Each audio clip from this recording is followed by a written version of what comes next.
For the better part of the first marking period, we've been talking about matter, things that take up space and have mass. But we've also been talking about energy.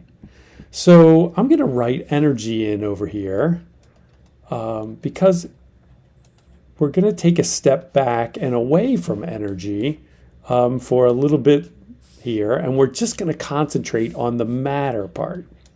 So we've talked about like what's a solid, what's a liquid, what's a gas, and solids and liquids and gases all have a mass and they all take up space in some way, right?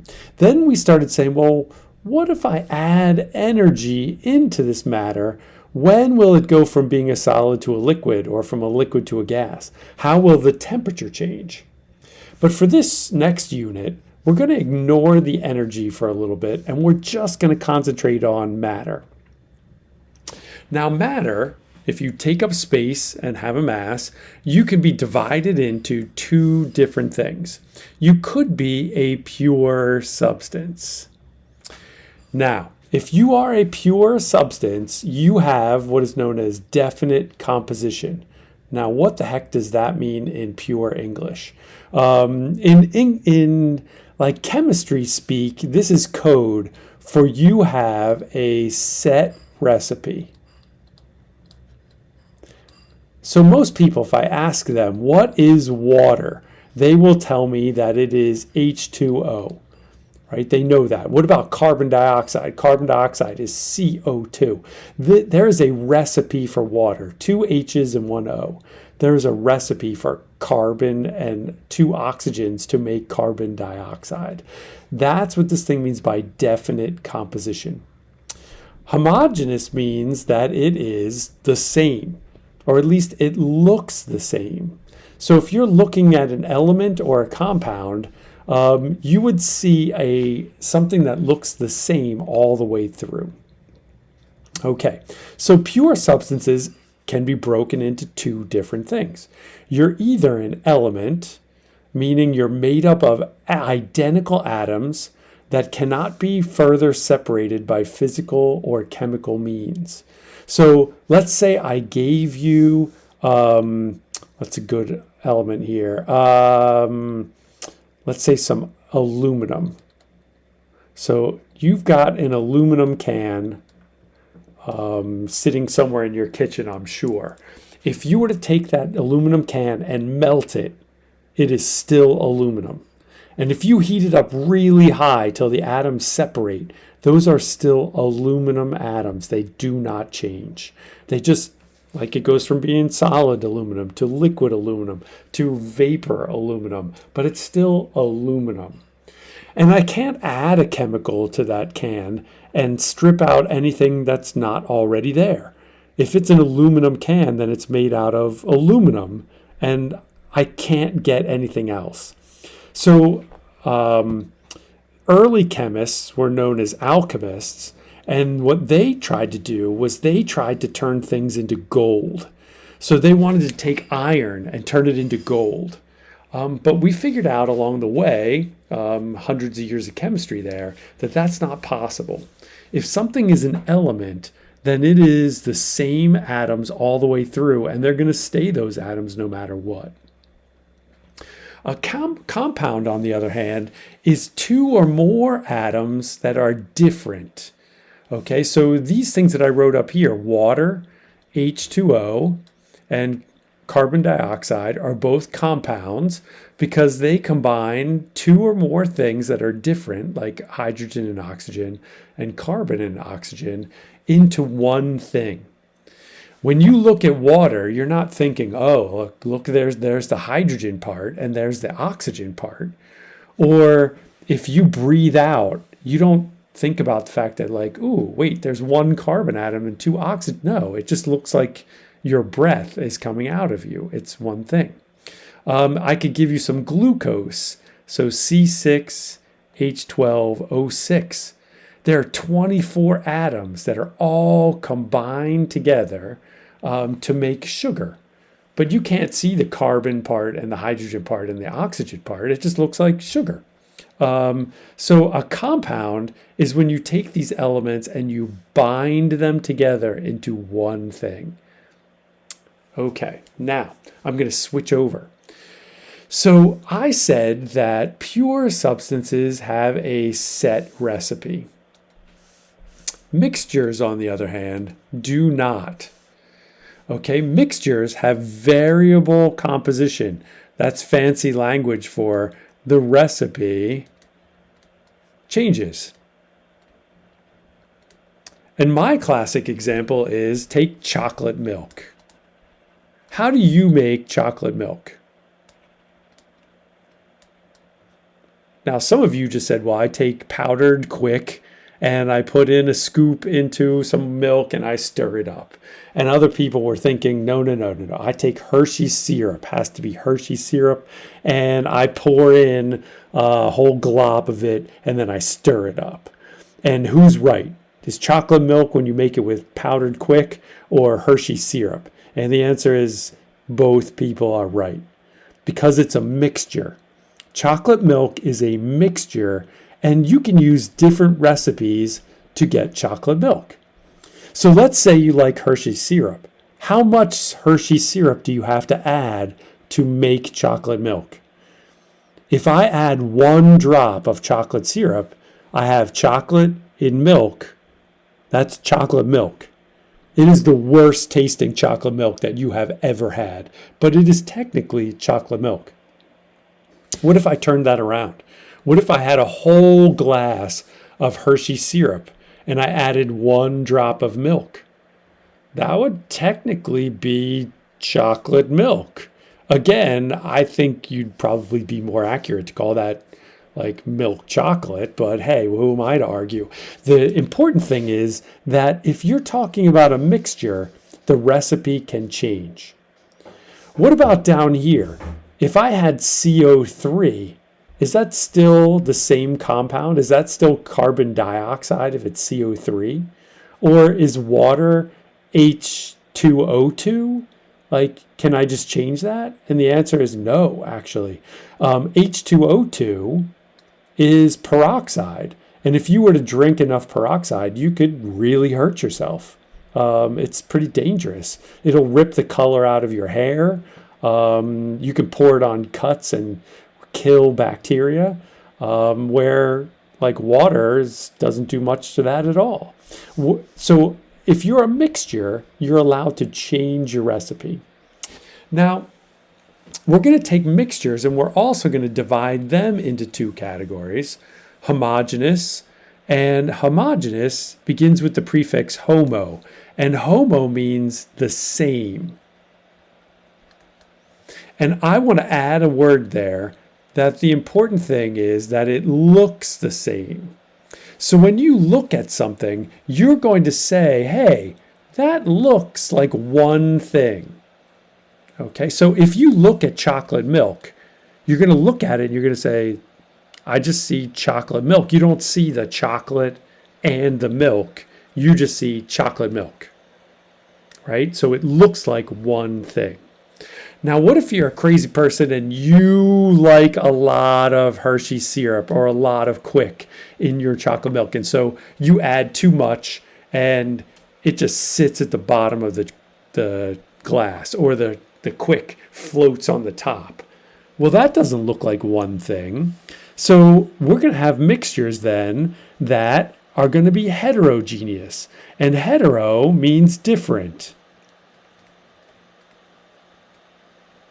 Okay, and I'm going to add again that it's going to look different. So when I look at that bad chocolate milk, I say, hey, wait a minute. I've got this glass of chocolate milk. So here's my glass. And this chocolate milk looks pretty good, except at the very bottom, there's this layer of chocolate. Then I'd say, well, that's chocolate milk, and this is other layer of chocolate. So that looks different to me. It looks like 2 different things. Okay. We might talk about this thing called a solution. And a solution is a homogeneous mixture that light can go through easily. So if you take chocolate milk and you hold it up to a light, you're just going to see chocolate milk. You will not see the light behind it. But if you took Gatorade, and you held it up to a light, you could see through that. Like, there's some flavors of Gatorade that are clear.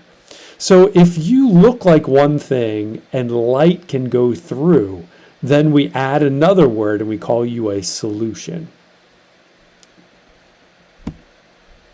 Now, let's take a look at something else here. Here's another way of looking at these things. So if you went in your kitchen, you might have some aluminum foil, some soda, some sugar, and some salad dressing. All four of these things are matter because you can hold them in your hand. They have a mass and they take up space.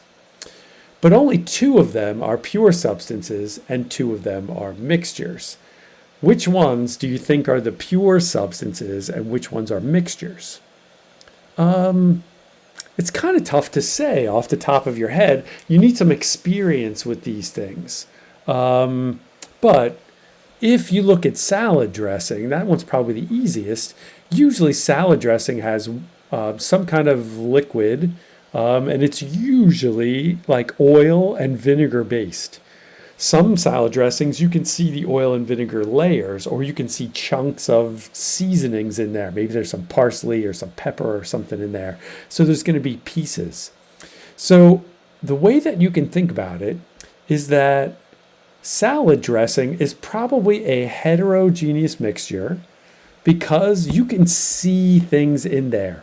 The parts are not evenly distributed. Like if you look, there's going to be some leaves in there of like parsley. And then there's going to be a layer that's, say, vinegar on the bottom and oil on the top. You're going to be able to see a difference. If we look at the soda, though, when you look in there, it's just going to look like soda, right? If it's Mountain Dew, it's going to look kind of greenish. If it's Coke, it's going to look like deep brown, almost black. But you won't say like, ooh, wait, I think I see something floating in there. Because if you saw something floating in there, you'd know that's not good, right? You don't want to drink that any longer. So soda, we say that everything is distributed evenly because you only see one thing. Remember, homo means the same, and it's going to look like one thing in there. Now, in order to know that aluminum foil and sugar are pure, you need to know a little bit about them. The first thing is that sugar has a definite recipe. There are different kinds of sugar. There's sucrose, there's glucose, there's fructose, things that you learned about in biology, and they all have a different recipe. So this thing is very, very, very specific. And you could say to me, well, wait a minute, soda has a recipe. But sure, but I know that there's like Acme, there's like Coke, and there's Pepsi, and there's like Acme brand, like cola. And all of them will claim that they are essentially the same drink, but they all have different recipes for this. And if you wanted to make your own, say, ranch dressing, you could make it totally different than my ranch dressing, and it would still be ranch dressing because you said it was ranch dressing. Where sugar has to have a very specific recipe, right? That, like I said before, it could be C6H12O6. But if you change this recipe, whatever that recipe is, you're going to radically change the chemical. And then aluminum foil, you would have to know, like, how would I know that aluminum foil is an element? I can't see that it's made up of all the same atoms. So how do I know that? And the answer is that we actually have a way of letting you know what is an element. So online, there is a table of the elements. This is called our periodic table, and we'll talk about what it means to be periodic. But for now, this is a list of all 118 types of atoms that we currently know about.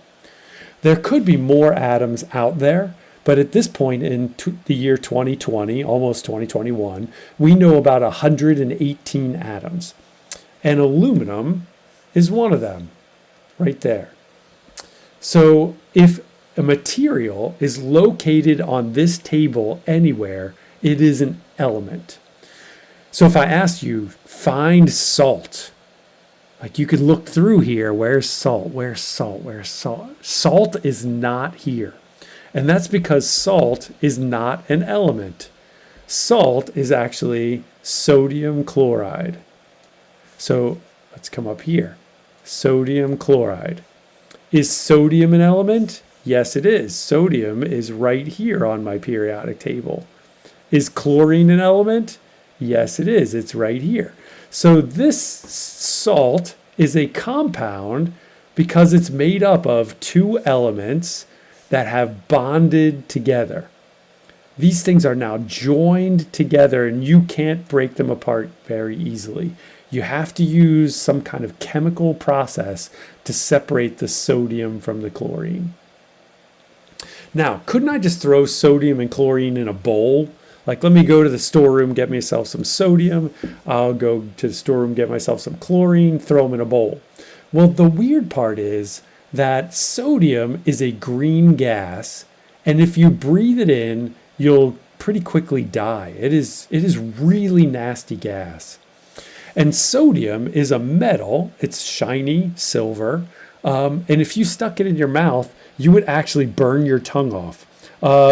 It rapidly reacts with the liquid in your mouth. It would get so hot that you'd have blisters all over the inside of your mouth, not to mention the chemical burns that came along with it. So I've got this really nasty metallic looking thing and a really horrible green gas. And when I put them together, I don't get a shiny green gas that kills me. I get salt, which tastes delicious on food and is a white powder.